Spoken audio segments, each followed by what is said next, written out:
بسم اللہ الرحمن الرحیم۔ حضرت عبداللہ بن حذیفہ سومی رضی اللہ عنہ ہماری داستان کے بطل جلیل صحابہ کرام رضی اللہ عنہم میں سے وہ عظیم المرتب صحابی ہیں جنہیں عبداللہ بن حذیفہ سومی کے نام نامی سے یاد کیا جاتا ہے۔ تاریخ کے لیے ممکن تھا کہ وہ ان کے بارے میں بھی تغافل سعاری کا وہی سلوک روا رکھتی جیسا کہ ہزاروں انسانوں کے بارے میں ان سے روا رکھا، لیکن اسلامی انقلاب نے حضرت عبداللہ بن حذیفہ رضی اللہ عنہ کو موقع عطا کیا کہ اس دور کی دو بڑی طاقتوں سے ملیں، یعنی کیسر روم اور شہنشاہ ایران، اور ان سے مل کر ایسی داستان کو جنم دیں جو زمانے کے حافظہ اور تاریخ کے اوراق میں ہمیشہ محفوظ رہے۔ فارس کے بادشاہ کسریٰ سے حضرت عبداللہ بن حذیفہ رضی اللہ عنہ کی ملاقات 6 ہجری کو ہوئی، جب نبی اکرم صلی اللہ علیہ وسلم نے اجمی بادشاہوں کو اسلام کا پیغام دینے کی خاطر خطوط دے کر صحابہ کرام رضی اللہ عنہ کو وفود کی شکل میں مختلف ممالک کی طرف بھیجا۔ رسول اللہ صلی اللہ علیہ وسلم کو اس مشن کی اہمیت کا پہلے سے اندازہ تھا۔ یہ قاصد ایسے دور دراز ممالک کی طرح روانہ ہو رہے تھے جس کے بارے میں ان کو کوئی تجربہ اور علم نہ تھا۔ صحابہ کرام رضی اللہ عنہم نہ تو ان کی زبان سے آشنا تھے اور نہ آداب شاہی اور مزاج شاہانہ کے محرم راز ہی تھے۔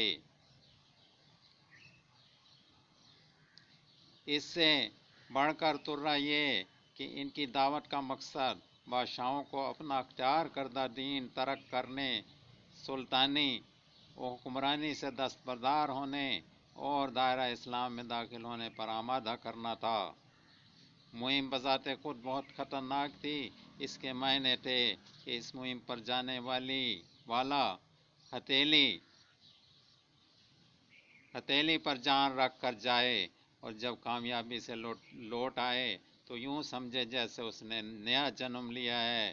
معاملے کی اس اہمیت کے پیش نظر رسول اللہ نے اپنے صحابہ کرام رضی اللہ عنہ کو جمع کیا اور اللہ سبحانہ و تعالیٰ کی حمد و ثنا کے بعد ارشاد فرمایا، میں چاہتا ہوں کہ تم میں سے بعض حضرات کو تبلیغ اسلام کے سلسلے میں شاہان عجم کی طرف روانہ کروں۔ خبردار، تمہاری جانب سے اس معاملے میں اختلاف کی وہ نوعیت نہ پیدا ہونے پائے جو حضرت عیسیٰ علیہ السلام اور بنی اسرائیل کے مابین رونما ہوئی تھی۔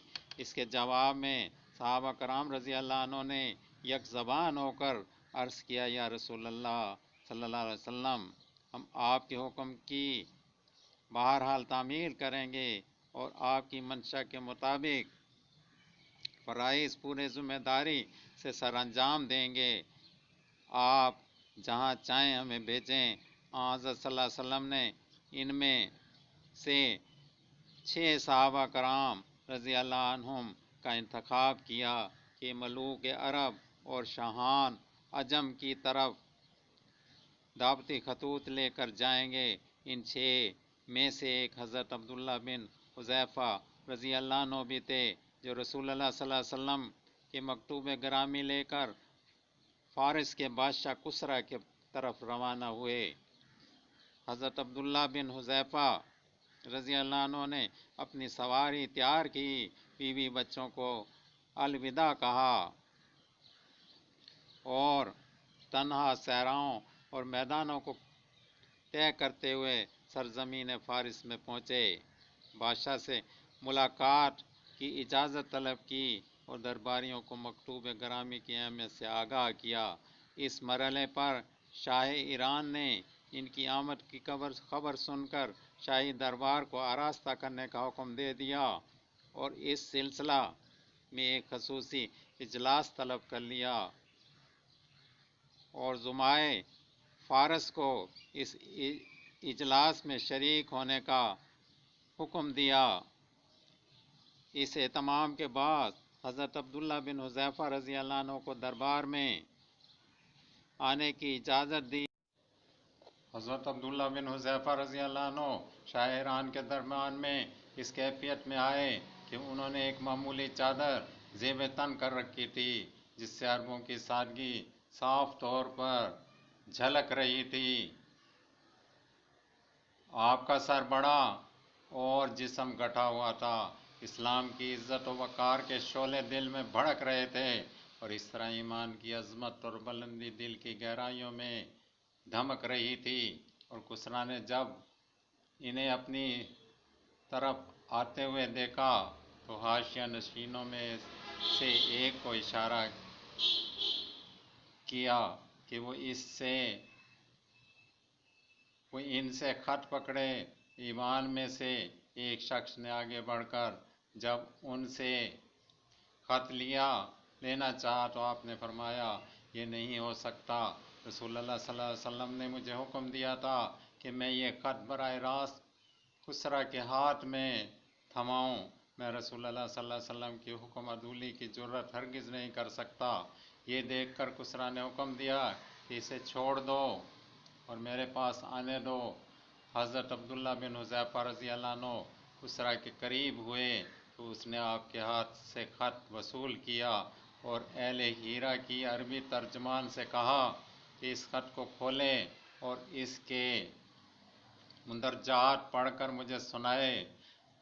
مکتوب گرامی کا آغاز ان الفاظ سے ہوا تھا: یہ پیغام محمد صلی اللہ علیہ وسلم اللہ تعالیٰ کے رسول کی جانب سے عظیم فارس کسریٰ کے نام سلامتی کا استحقاق اس کو ہے جو ہدایت کی راہ پر چلا۔ کسریٰ نے ابھی خط کے یہ ابتدائی الفاظ ہی سنے تھے کہ اس کے سینے میں غیظ و غضب کی آگ بھڑک اٹھی۔ چہرہ سرخ ہو گیا، گردن کی رگیں پھول گئیں، کیونکہ رسول اللہ صلی اللہ علیہ وسلم نے خط میں اپنا نام پہلے لکھا تھا اور اس کا بعد میں۔ کسریٰ نے مطلوب الغضب ہو کر خط چھین لیا اور اسے پرزے پرزے کر دیا، اور بغیر یہ جانے کہ خط میں کیا لکھا ہے چیخ کر یوں گویا ہوا کہ میرا غلام ہو کر اسے یہ جرات کیسے ہوئی کہ مجھے اس طرح مخاطب کرے۔ پھر حکم دیا کہ حضرت عبداللہ بن حذیفہ رضی اللہ عنہ کو میرے دربار سے نکال باہر کیا جائے۔ چنانچہ ان کو دربار سے نکال دیا گیا۔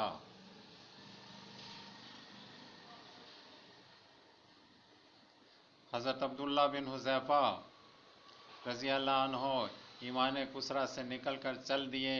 انہیں کہیں کچھ علم نہ تھا کہ اب ان کے ساتھ کیا سلوک روا رکھنے والی ہے، انہیں قتل کر دیا جائے گا یا انہیں آزاد چھوڑ دیا جائے گا۔ اس پر زیادہ عرصہ نہ گزرا تھا، یہ کہہ اٹھے: بخدا، حضور صلی اللہ علیہ وسلم کا خط پہنچا دینے کے بعد مجھے اس بات کی کوئی پرواہ نہیں کہ میرے ساتھ کیا سلوک روا رکھا جائے گا۔ یہ کہہ کر اونٹنی پر سوار ہوئے اور چل دیے۔ جب کسریٰ کا غصہ تھما تو اس نے درباریوں کو حکم دیا کہ حضرت عبداللہ بن حذیفہ رضی اللہ عنہ کو میرے پاس دوبارہ پیش کیا جائے۔ انہوں نے ہر چند تلاش کیا مگر کہیں بھی آپ کا سراغ نہ ملا۔ آخر میں انہیں اتنا پتہ چلا کہ وہ جزیرہ عرب سے نکل کر کہیں آگے چلے گئے ہیں۔ جب حضرت عبداللہ بن حذیفہ رضی اللہ عنہ نبی کریم صلی اللہ علیہ وسلم کی خدمت اقدس میں حاضر ہوئے، اور جب حضرت عبداللہ بن حذیفہ رضی اللہ عنہ نے نبی اکرم صلی اللہ علیہ وسلم کی خدمت میں حاضر ہوئے اور بتایا کہ اس نے آپ کی گرامی نامہ کو پھاڑ کر پھینک دیا تھا، اس پر آپ صلی اللہ علیہ وسلم نے فرمایا: اللہ تعالیٰ اس کے قوائے اقتدار کے پرزے اڑا دے۔ ادھر کسریٰ نے یمن میں اپنے نائب بازان نامی جرنیل کو حکم دیا کہ حجاز میں جس شخص نے نبوت کا اعلان کیا ہے اسے گرفتار کرنے کے لیے فوراً اپنے ہاں سے 2 آدمی روانہ کرے جو اسے پکڑ کر میرے دربار میں پیش کرے۔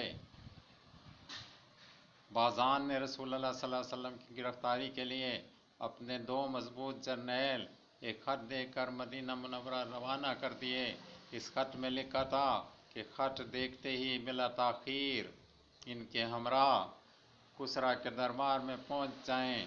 انہیں یہ بھی تائید تھی کہ اس شک کا پوری طرح کھوج لگائیں اور اس کے بارے میں پوری معلومات حاصل کریں۔ یہ دونوں شخص تیزی سے سفر کرتے ہوئے پہلے طائف پہنچے۔ قریش کے چند تاجروں سے ان کی ملاقات ہوئی۔ ان سے حضرت صلی اللہ علیہ وسلم کے بارے میں دریافت کیا۔ انہوں نے کہا کہ وہ یثرب میں رہتے ہیں۔ تاجروں کو جب یہ معلوم ہوا کہ یہ تو نبی صلی اللہ علیہ وسلم کو گرفتار کرنے کے لیے جا رہے ہیں تو وہ خوشی سے پھولے نہ سمائے۔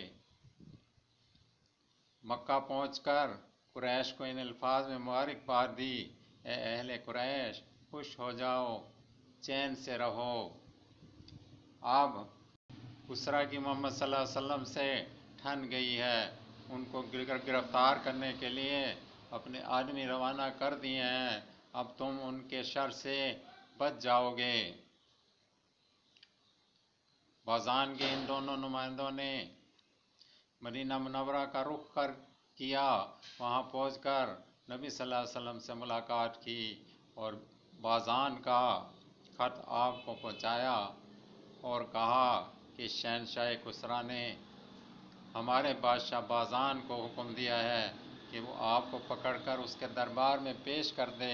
ہمیں اس لیے بھیجا گیا ہے کہ آپ کو اپنے ساتھ لے جا کر اس کے حوالے کر دیں۔ اگر آپ ہماری بات مان لیتے ہیں تو اس میں آپ ہی کا بھلا ہے، اور اگر آپ نے ہمارے ساتھ چلنے سے انکار کیا تو جان لیجئے کہ کسریٰ کا جاہ و جلال اور اس کی گرفت بہت مضبوط ہے۔ وہ اس بات پر قطعی قدرت رکھتا ہے کہ تمہیں اور آپ کے ساتھ آپ کی قوم کو ہلاک کر دے۔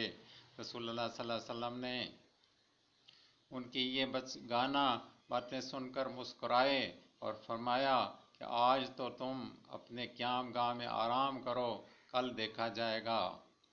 جب دوسرے دن یہ نبی صلی اللہ علیہ وسلم کے پاس آئے اور پوچھا کہ آپ کسریٰ کے دربار میں پیش ہونے کے لیے آمادہ ہیں، اس کے جواب میں نبی صلی اللہ علیہ وسلم نے ارشاد فرمایا: کون کسریٰ؟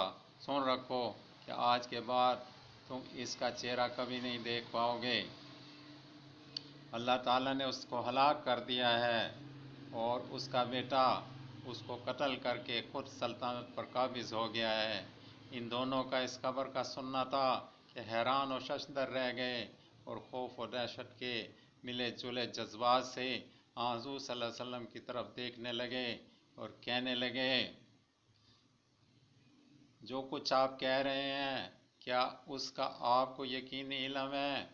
کیا یہ وحشت اثر خبر ہم بازان تک پہنچا دیں؟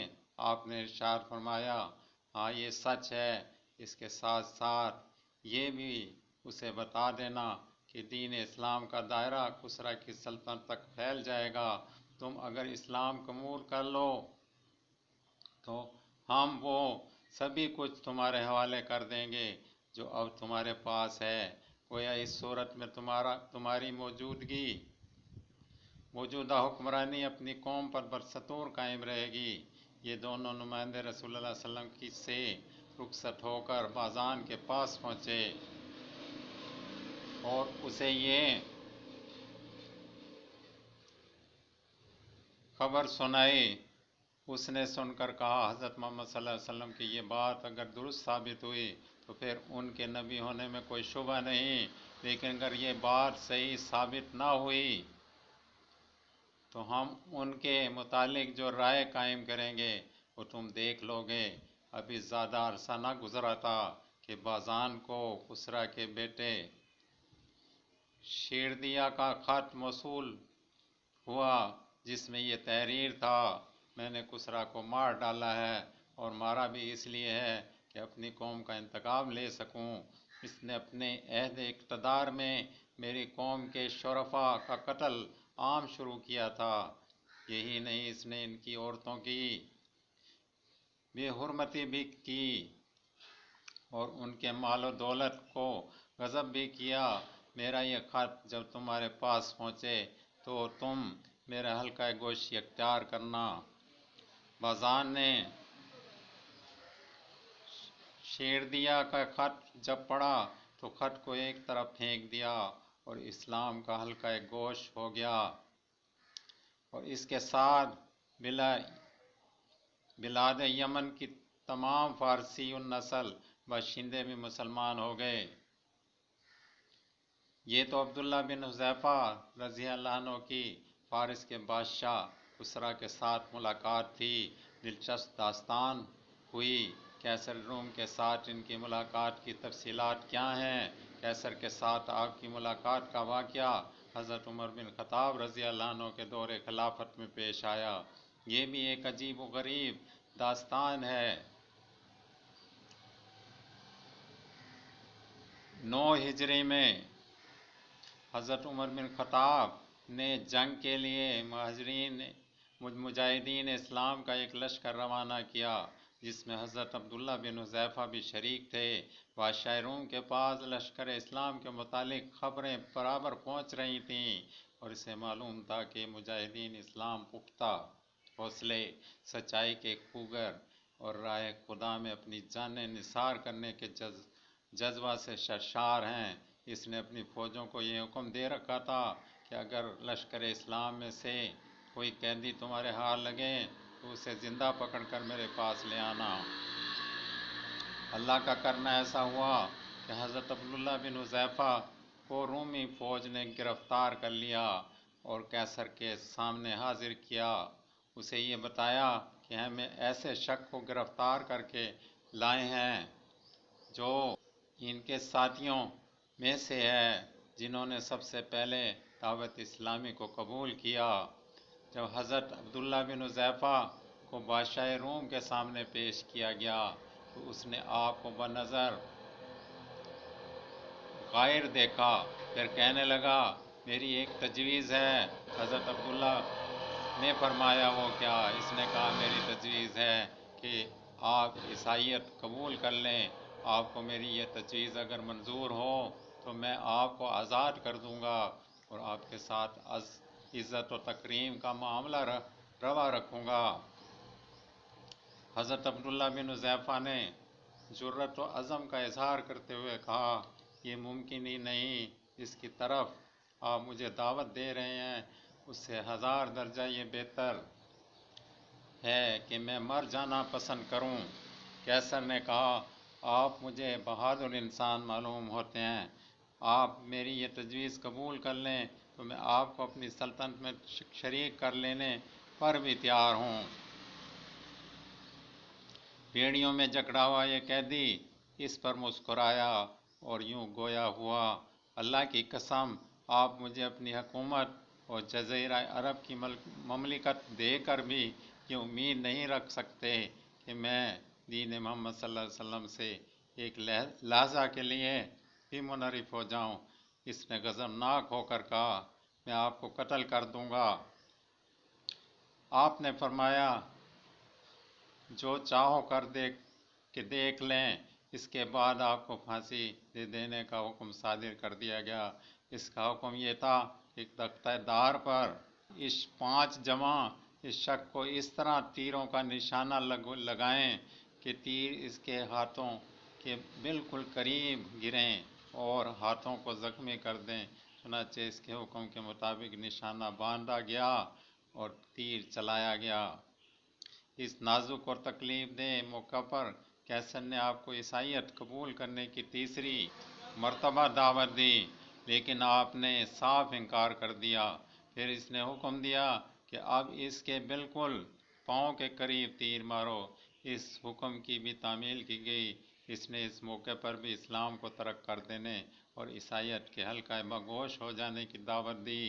آپ نے ایسا کرنے سے قطعی انکار کر دیا۔ بالآخر قیصر نے حکم دیا کہ اسے تختہ دار سے نیچے اتار دو۔ پھر ایک بہت بڑی دیگ منگوائی گئی اور اس میں تیل ڈال کر نیچے آگ جلا دی گئی۔ جب تیل کھولنے لگا تو اس نے حکم دیا کہ مسلمان قیدیوں کو حاضر کیا جائے۔ اس کے حکم کے مطابق 2 مسلمان قیدی پیش کر دیے گئے۔ دیکھتے ہی دیکھتے ان میں سے ایک کو کھولتے ہوئے تیل میں پھینک دینے کا حکم دیا۔ گرم اور کھولتے ہوئے تیل میں گرتے ہی اس کا پوست چٹکنے لگا اور چشمے زون میں کھال ہڈیوں سے الگ ہو گئی۔ اس کے بعد وہ عبداللہ بن حذیفہ رضی اللہ عنہ کی طرف متوجہ ہوا اور کہنے لگا، اب بھی موقع ہے، عیسائیت کو قبول کر لو۔ آپ نے پہلے سے بڑھ کر دعوت کو ٹھکرا دیا۔ جب قیصر حد درجہ مایوس ہو گیا تو اس نے چاروں ناچار انہیں کھولتے ہوئے تیل میں پھینک دینے کا حکم دے دیا۔ جب آپ کو دیکھ کے پاس لایا گیا تو آپ کی آنکھوں سے بے اختیار آنسو ٹپک پڑے۔ قیصر کے حواریوں نے جب یہ دیکھا تو عرض کی، حضور یہ تو سچ مچ رو رہا ہے۔ اس نے گمان کیا شاید یہ اس کی تکلیف سے گھبرا گیا ہے، اسے میرے پاس لاؤ۔ جب آپ کو قیصر کے سامنے پیش کیا گیا تو اس نے پھر آپ کو تیسری مرتبہ عیسائیت کے سامنے سر جھکا دینے کی دعوت دی۔ آپ نے اس بار بھی انکار کر دیا۔ اس نے تعجب سے پوچھا، ارے یہ بات تھی تو تم روتے کیوں تھے؟ آپ نے جواب میں کہا، میرے رونے کی وجہ یہ تھی، یہ منظر دیکھ کر میرے خیال میں آیا تھا کہ میرے پاس تو صرف ایک ہی جان ہے، کاش میرے پاس ہزارہا ایسی جانیں ہوتیں اور ہر جان کو اس کھولتے ہوئے تیل میں ڈال کر اللہ کی راہ میں قربان کر دیتا۔ اس ظالم کا یہ سننا تھا کہ وہ حیران رہ گیا اور کہنے لگا، اب اگر تم میرے سر کو چوم لو تو میں تمہیں آزاد کر دوں گا۔ حضرت عبداللہ رضی اللہ عنہ نے پوچھا، کیا تم میرے ساتھ تمام مسلمان قیدیوں کو بھی آزاد کر دو گے؟ اس نے کہا، ہاں میں تمام مسلمان قیدیوں کو بھی رہا کر دوں گا۔ حضرت عبداللہ بن رضی اللہ عنہ فرماتے ہیں، میں نے اپنے دل میں سوچا کہ اگر میں اس دشمن کے سر کو چوم لوں اور اس کے بدلے میں یہ سب مسلمان قیدیوں کو رہا کر دے تو اس میں کیا مذائقہ ہے۔ پھر آپ اس کے قریب آئے اور اس کے سر پر اپنا بھوسا ثبت کر دیا۔ قیصر روم نے حسب وعدہ حکم دیا کہ تمام مسلمان قیدیوں کو حضرت عبداللہ بن حذیفہ کے سپرد کر دیا جائے تاکہ وہ ان کو اپنے ساتھ لے جائیں۔ رہائی پا کر حضرت عبداللہ بن حذیفہ رضی اللہ عنہ سیدھے حضرت عمر بن خطاب رضی اللہ عنہ کی خدمت میں حاضر ہوئے اور آپ کو یہ سارا ماجرا تفصیل سے کہہ سنایا۔ فاروق اعظم نے انتہائی مسرت کا اظہار فرمایا اور کہنے لگے کہ ہر مسلمان پر لازم ہے کہ وہ آگے بڑھ کر عبداللہ بن حذیفہ کے سر کو چوم لے، اور لو میں سب سے پہلے ان کے سر پر بوسہ دیتا ہوں۔ پھر آپ اٹھے اور ان کے سر پر بوسہ لیا۔ ان صحابہ کرام پر ہزاروں رحمتیں ہوں، کروڑوں اربوں درود و سلام ہو حضور صلی اللہ علیہ وسلم پر، اور ان ویڈیوز سننے والوں پر بھی اللہ کی رحمت ہو اور ہم پر بھی رحمت ہو، اور ہم کل اپنے والدین کے ساتھ جنت الفردوس میں ہوں۔ آمین ثم آمین۔